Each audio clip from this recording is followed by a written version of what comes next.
स्वागत है आपका आपके अपने YouTube channel the queen of science में। इस वीडियो में हम लोग मैथमेटिक्स डिस्कस करेंगे क्लास 10th की। चैप्टर नंबर 7 हमारा रन कर रहा है कोऑर्डिनेट ज्योमेट्री। मोस्ट प्रोबेबल हमने इस चैप्टर के सारे वेराइटीज़ मतलब 90% का पोर्शन डिस्कस कर लिया है। Distance formula, section formula, centroid of triangle. अब एक लास्ट टॉपिक बचा है कि कैसे हम ट्रायंगल का एरिया कैलकुलेट करें, एरिया ऑफ ट्रायंगल। वैसे तो मोस्ट प्रोबेबली आप इस चीज़ को जानते हैं कि अगर आपको कोई ट्रायंगल ए बी सी दिया है और उसका परपेंडिकुलर कह लीजिए या आप उसको एल्टीट्यूड भी कहते हैं, तो आप उसे एल्टीट्यूड कह लीजिए। तो वो एल्टीट्यूड अगर आपको दिया गया है, ठीक है, तो वहाँ पे उस ट्रायंगल का एरिया कैलकुलेट करने का फॉर्मूला हो जाता है हाफ बेस इनटू हाइट या एल्टीट्यूड, ठीक है। लेकिन अगर एल्टीट्यूड नहीं दिया है तो आपने क्लास 9th में देखा कि इसके लिए एक फॉर्मूला बना, that is Heron's formula. Heron's फॉर्मूले के लिए आपको तीनों साइड का पता होना बहुत ज़रूरी था, ठीक है। तीनों साइड्स हमें पता होती थी तो हम हीरोन्स फॉर्मूला अप्लाई कर लेते थे। एज वेल एज अगर आपका ट्रायंगल इक्विलैटरल ट्रायंगल है तो इक्विलैटरल ट्रायंगल के लिए फॉर्मूला हो जाता है एरिया का √3/4 इंटू वॉट, साइड स्क्वायर। ये इक्विलैटरल ट्रायंगल के लिए फॉर्मूला है।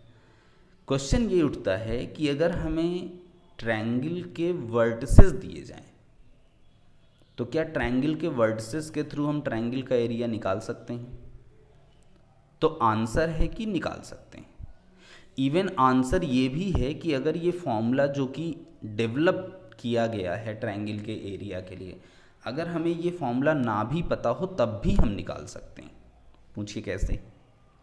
हमें क्या करना है कि हमें ट्रायंगल ये पता चल गया, ए का कोऑर्डिनेट x1 y1, बी का x2 y2, सी का x3 y3, ये सारे नॉन कोऑर्डिनेट्स होंगे, पता होंगे हमें। बड़े आराम से हम यहाँ पे डिस्टेंस फार्मूला लगा के ए बी की लेंथ निकाल लेंगे, डिस्टेंस फार्मूला लगा करके बी सी की लेंथ निकाल लेंगे, डिस्टेंस फार्मूला लगा करके ए सी की लेंथ निकाल लेंगे, ठीक है। अब जब हमें ए बी, बी सी और ए सी की लेंथ पता चल गई तो अब हमें तीनों साइड्स का मेज़रमेंट मिल गया, और जब तीनों साइड्स का मेज़रमेंट मिल गया तो अब हम यहाँ पे हीरोन्स फार्मूला अप्लाई कर सकते हैं बहुत आराम से। तो इस बिना इस फॉर्मूले के भी हम इसका एरिया कैलकुलेट कर सकते हैं, बट वो काफ़ी लंबा होगा, काफ़ी लेंदी होगा, तो हमें वो मेथड फॉलो नहीं करना। हमें जो उससे ज़्यादा ईजीएस्ट मेथड मिल रहा है हम उसको फॉलो करेंगे। हम क्यों इतने लंबे मेथड को फॉलो करेंगे, ठीक है। तो यहाँ पे देखिए कि आपको ट्रायंगल ए बी सी का वर्टिसेस दिया गया है, A x1 y1, B x2 y2 and C x3 y3। And area of triangle A B C. फॉर्मूले को बहुत ध्यान से देखिएगा, फॉर्मूला याद नहीं करना, फॉर्मूला कॉन्सेप्चुअल है, आपके दिमाग में ये कॉन्सेप्ट के थ्रू टिका रहेगा हमेशा। देखिए हाफ, पहले हमने लिखा x1, ब्रैकेट लगाने के बाद पहले हमने क्या लिखा x1, फिर ब्रैकेट में y2 माइनस y3, जहाँ से x लेंगे उसके अगले दो ब्रैकेट से y लेंगे और सब्ट्रैक्शन में x1 y2 minus y3 plus, अब देखिए x2 यहाँ से लिया, अब इसके आगे के दो ब्रैकेट ये और ये हैं, y3 minus y1 plus x3 यहाँ से लिया इस ब्रैकेट से, तो इसके आगे के दो ब्रैकेट कौन से हैं, a और b वाले, तो y1 माइनस y2। बहुत ही साइक्लिक है ये, ठीक है ना। देखिए एकदम साइकिल की तरह ऐसे चला, x1 y2 minus y3 plus x2 y3 minus y1 plus x3 y1 minus y2। जहाँ से x लेंगे उसके अगले दो ब्रैकेट से y लेंगे और y सब्ट्रैक्शन में रहेंगे, तो सीरियल के थ्रू रहेंगे।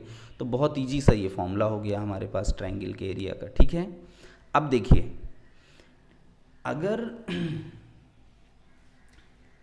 ये चीज़ आपके लिए बहुत ही अच्छी और मीनिंगफुल है, आपको इसे बहुत अच्छे से समझ लेना चाहिए। अगर हमारे पास ये पॉइंट जो है ए, अगर इसको हम कोइंसाइड करते हुए बी सी वाली लाइन पे लाई करा दें, मतलब आप मान के चलिए कि आपके पास ये 3 पॉइंट्स लगे हुए हैं किसी कार्डबोर्ड पे, और आपने एक रबड़ जो इलास्टिक होती है वो लिया और इस पे ऐसे लगा दिया। जब आपने इस पे ऐसे लगा दिया तो ये एक ट्रायंगल का शेप बन गया, कुछ एरिया ये कवर कर रहा है। अब आप उस इलास्टिक को पॉइंट ए से उठा के छोड़ दीजिए तो वो सीधे आके BC पे लाई कर जाएगा और एक लाइन बन जाएगी, और लाइन एरिया कंटेन नहीं करेगा। ठीक है, तो कहने का मेरा सेंस ये है कि अगर इस पॉइंट ए को किसी तरीके से हम लाइन BC पे लाई करा सकें तो इस ट्रायंगल का एरिया हो जाएगा 0।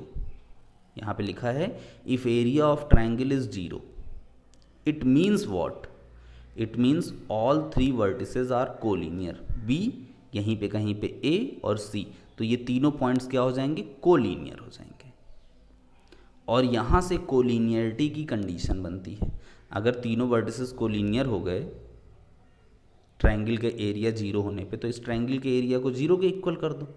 जब इस पूरे को हम 0 के इक्वल करेंगे तो हाफ इधर 0 की तरफ आ जाएगा तो 0 ही हो जाएगा। तो बाकी जितना कुछ बचा वो लिख दीजिए x1 y2 minus y3 plus x2 y3 minus y1 plus x3 y1 minus y2 is equals to 0। ठीक है, तो ये आपकी कंडीशन हो गई कोलिनियरिटी की। अब आपको मैंने पहले ही एक बार बताया था कि कोलिनियरिटी एक ऐसा टॉपिक है जो डिस्टेंस फॉर्मूले से भी होगा, सेक्शन फॉर्मूले से भी होगा और ट्रायंगल के एरिया वाले फॉर्मूले से भी होगा। तो यहाँ पे हमने ट्रायंगल के एरिया वाले फॉर्मूले में कोलिनियरिटी की कंडीशन को डिस्कस कर लिया है। ठीक है, समझ में आ गया होगा। अब इस फॉर्मूले को हम 2 तरीके से यूज करेंगे। एक तो हमें 3 पॉइंट देगा और कहेगा कि prove that these are collinear, तो हम ये चीज़ सॉल्व करके देखेंगे, अगर 0 आ गया तो कोलिनियर, नहीं आया तो नॉट कोलिनियर। दूसरा 3 पॉइंट्स देगा और कहेगा कि कोलिनियर हैं ये तीनों पॉइंट्स, और उनमें बीच में कहीं पे कोई अननोन वैल्यू छुपा देगा, A B C K कुछ भी, तो हम तुरंत इस कंडीशन को अप्लाई करेंगे, सारी वैल्यूज़ पुट करेंगे, तो सॉल्व करने पे ये सब 0 के इक्वल रहेगा, तो सॉल्व करने पे आपको उस अननोन की वैल्यू पता चल जाएगी। ठीक, अब 2 चीज़ें जो आपको अपने दिमाग में रखनी है, पहली तो ये, इतना आप खुद से भी समझते हैं कि कभी भी किसी चीज़ का एरिया निगेटिव नहीं हो सकता, हमेशा क्या होगा, पॉजिटिव। ठीक है, तो अगर बाय द वे कभी आप इस क्वेश्चन का, ये कैलकुलेशन ही तो है, अगर आप इसका कैलकुलेशन कर रहे हैं और कभी कैलकुलेशन निगेटिव आ गया तो हम इसे पॉजिटिव बना लिया करेंगे, माइनस साइन को छोड़ दिया करेंगे। क्या लिख करके, आगे ब्रैकेट में लिख देंगे कि since area never be negative that's why it will be positive.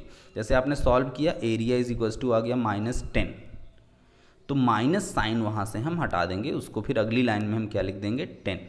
ठीक है, और एरिया हमेशा स्क्वायर यूनिट में होता है, चाहे वो मीटर स्क्वायर हो, सेंटीमीटर स्क्वायर हो, किलोमीटर स्क्वायर हो, हमेशा क्या होता है, स्क्वायर यूनिट में। ठीक, अब इसी एरिया वाले ट्रायंगल के फॉर्मूले को यूज करते हुए हम अलग अलग पॉलीगन्स के एरिया को भी कैलकुलेट कर सकते हैं। जैसे आपको कोई क्वाड्रिलैटरल दे दिया जाए, क्वाड्रिलैटरल के चारों वर्टेक्स दे दिए जाएं और कह दिया जाए कि एरिया इसका कैलकुलेट करिए, तो वहाँ पे हम क्या करेंगे कि क्वाड्रिलैटरल के कोई एक डायगोनल को ड्रॉ कर देंगे, किसी भी एक डायगोनल को। क्वाड्रिलैटरल में 2 डायगोनल होते हैं, आप किसी भी एक डायगोनल को ड्रॉ कर दीजिए।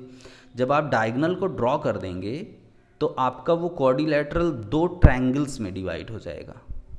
ठीक है, तो जब वो 2 ट्रायंगल्स में डिवाइड हो जाएगा तो दोनों ट्रायंगल का एरिया आप इस एरिया ऑफ ट्रायंगल के फॉर्मूले से अलग अलग निकाल लीजिए, और उसके बाद फिर दोनों ट्रायंगल्स के एरिया को ऐड कर दीजिए, तो आपको क्वाड्रिलैटरल का एरिया पता चल जाएगा। ठीक है, so this is the all about discussion of your